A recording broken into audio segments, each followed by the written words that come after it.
course, it's time for another episode of Jason's Game Room, the only podcast on YouTube that covers everything gaming all the time. From video games to dice games to board games to card games. If it's gaming, it's going to be on this show, so you're going to want to keep tuning in and listen to me talk about gaming. I mean, come on, it doesn't get any better than that. Now, on today's show, I want to talk a little about secondhand game stores. I want to talk to you about how they have evolved from the 1990s till now, pros and cons, and why I think they don't work as well now. For those of you that have been around as long as me, I have been going to secondhand video game stores since the mid-1990s. It all started with a store chain called Microplay. They got very big very fast in the 90s. They expanded to have stores all over the place. I can't speak for other provinces, but there were a lot of Microplay stores here in Ontario. There was at least one here in Barrie. The first time I lived here, there was a couple down in the GTA that I knew of that I found. So we're talking out in Vaughan, Richmond Hill, Newmarket, places like that. Microplay was a great store to go to at the time because they had everything. And you have to understand, this was one of the first incarnation of a pure video game store that dealt with everything video games. So you had new games, you had used games. They would rent brand new video games if you didn't want to buy. They had brand new systems, they had used systems, accessories, and you could also trade in your old games and get a credit or money and or put it towards another used game or a brand new game or whatever you want if they had in the store. And this is how my video game odyssey actually came into its own. I've mentioned on previous shows that the first ever system that I had was Game Boy that I got for Christmas one year. And a few years after I had owned it for a while, I had decided to trade up to go into the Sega Game Gear because I wanted that handheld color system. And this is when I started going to Microplay a lot. Now, I had gone there before to buy used Game Boy games and add to my collection. And I bought some accessories there because it was one of the few places you could go to that had everything. But once I traded all of my Game Boy stuff for Game Gear, that's when it all became a thing to do all the time and the place to go. Now, one of the issues with this, however, was that in the first few years of their operation, Microplay was pretty fair when it came to what they would give you for your used stuff versus what they started doing later. So for example, I can't speak for every type of video game out there because I only know what I traded in and the values over the period of time. But when I started trading in Game Boy games and getting either new ones or other used games, I was getting about 40% of the game's worth or the accessories worth, which was actually pretty good. And that devolved rapidly.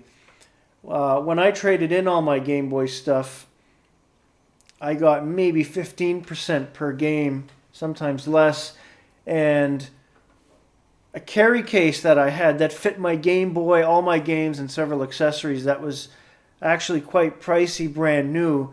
When I traded that in, I believe it was worth $20 brand new. At the time, that was a lot for a Game Boy case. I only got $1 for it, and I noticed when I went back a week later to get a Game Gear game, they had it marked up past $15. Now, I understand they have to turn a profit on things that they sell, but when they started really lowballing the value of things, it became somewhat disconcerting because it stopped being that place you want to go to get used games or to trade in your old games.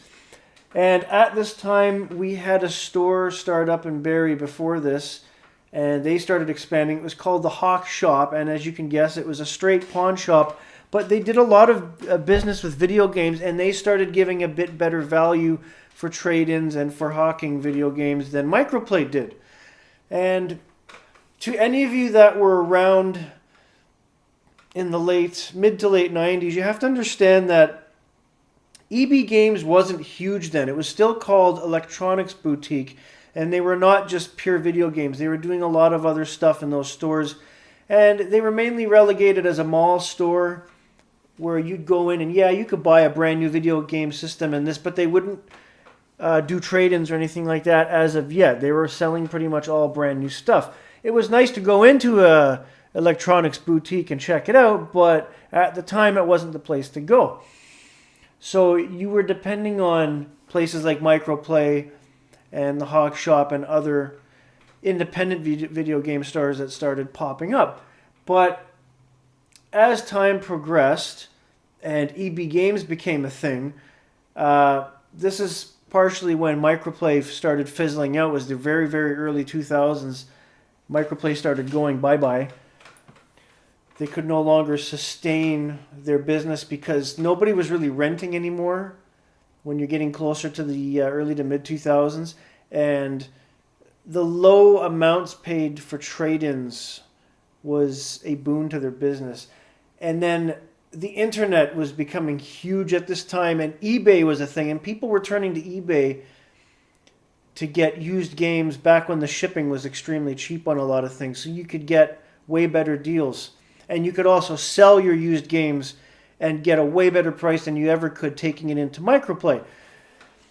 This is also when, in the mid-2000s, EB Games became EB Games, and they stepped up and started doing trade-ins, and they offered decent money for trade-ins, and that became the video game store go-to place. And at one point, I was frequenting EB Games a lot for trade-ins and for getting new accessories and some new games and pre-ordering, because pre-ordering became a huge thing. But again, EB Games started following the Microplay model, and they started really underpaying for used video games, continuing up until the last few years, because I actually don't go to EB Games anymore, and I was going there religiously, but I stopped because, frankly, what they were giving for trade-ins was insulting. And again, I understand you have to turn a profit, but when you're taking, at the time, PS3 games, and you're literally giving somebody 50 cents to $1 for a game that brand new cost $50 to $60 to $70. Are you kidding me? Like, that's not just ensuring you turn a profit. You are just ripping people off. And they would give you, say, 50 cents for a sports game, and it's partially understandable because sports games are generic and they come out every year. But when you're turning around and selling that sports game between $9 and $20, or if you're taking in what you say is a crummy game and you're reselling it as a used game for $30, but you're only paying $2 or $3, that's highway robbery in my books. And this is why EB Games as a whole has been taking hits, and they're not doing well. And add to the fact that last year I went into my local EB Games to look for a generic PS3 game that I had been looking for. And the first thing they said is, oh, well, we're not keeping them at this store anymore. The bulk of the used PS3 games are going to our other store. Now, I understand the PS4 had come out and people are heavy in that, but you don't throw away a whole group of gamers that want to buy used PS3 games for a decent price just because you think it's no longer relevant. This is why EB Games has suffered now. They started alienating certain crowds of gamers who only play certain systems. Like, I would like a PS4, but it's too expensive, it's not in my budget, and I'm not a hardcore gamer that I used to be up until 4 or 5 years ago. I keep my PS3, that's as far as I'm going with video games, and I like to play a few classics and a couple favorite games. But in terms of what EB Games did, they have deemed people like me obsolete. And we're not going to carry any of that. We're not even going to carry accessories right now. And I needed a brand new controller. at one point, not too long ago, I think it was late last year, and I had to go to another pawn shop in town that actually had them in good condition, and even wireless ones, for a decent price, and I got it there. And this leads me into a local retro video game store that's all about the secondhand video games and new games, of course, but mainly secondhand games, nostalgia. It's called Power Up Gaming in the South End. Now, they're a pretty decent shop. I've never traded anything in there, so I can't tell you what they give in terms of compensation for a secondhand game, but I have found certain PS3 games at decent prices.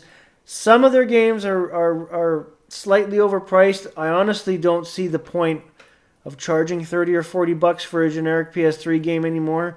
There's not many games out there that are super rare. Aside from the Formula 1 racing games, they're hard to come by. I know because I bought one recently.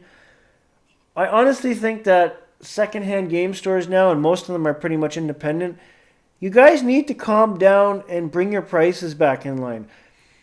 Yeah, I understand some things have a higher rarity, and this is true when you're looking at the old Atari games or Commodore, but there are still billions of PS3 games and especially PS2 games out there, and I don't think these game stores should be gouging. I think it's wrong. You're pretty much pissing off a huge percentage of gamers like myself that want to have a good time but not spend too much money, but you're hoping that we come in and you're going to rip us off. I'm not saying Power Up Gaming does that. I do go there once in a while. I have bought a couple games there. I'm just saying secondhand game stores as a whole. You're going a little bit too far.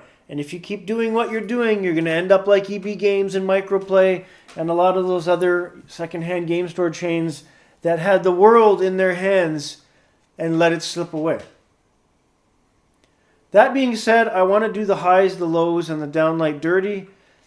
The highs of secondhand game stores is you're more than likely going to find that game you're looking for, and because you're buying it at a store, you're having it in your hand that day. So as good as eBay is, the shipping has gotten out of hand in terms of pricing, and it takes a while for the game to get to you, especially with all the issues we've been having on this planet this year. And also part of the highs would be the selection. Some independent secondhand game stores have a very, very good selection to choose from in store. I would even extend this to certain pawn shops. I know a couple in my own city that have decent selection, so there's no issues there. The lows, as I've mentioned, the lows can also be the selection because some of them don't have that much of a selection, and it's making you turn to eBay the odd time, and as well as the prices. The prices are definitely part of the lows because, as I mentioned earlier in the show, you're paying exorbitant amount of money for games that shouldn't cost that much. And add to the fact that a lot of these independent game stores know they're the only game in town and they're not entirely friendly. I'm not saying all of them, because there are some great ones out there, but it does happen. As far as the downright dirty, I'm going to go back to what I said about getting blatantly ripped off and the fact that they're just not paying for used games. And if you're not experienced in the ways of trading used video games, you're going to get taken advantage of. They're going to convince you that the game's not worth shit, and they're going to pay you a couple bucks or so, and then they're going to turn around and resell it and make large off it. And that's the main issue that I've had over the years with a lot of these video game stores. And as I mentioned about Microplay was one of my favorite places to go to of all time, and they ended up going down the tubes because of greed, as what happened to EB Games. So greed is definitely part of the downright dirty. It is the problem that keeps knocking out these stores that we like so much. Anyways, that's all for today's show. Thank you everybody for tuning in. Make sure to like, subscribe, share, tell all your friends. Spray paint some graffiti somewhere that says Jason's Game Room. Well, don't actually do that because then the cops will show up at my door and we don't want that. Anyways, good night everybody. Take it easy and game on!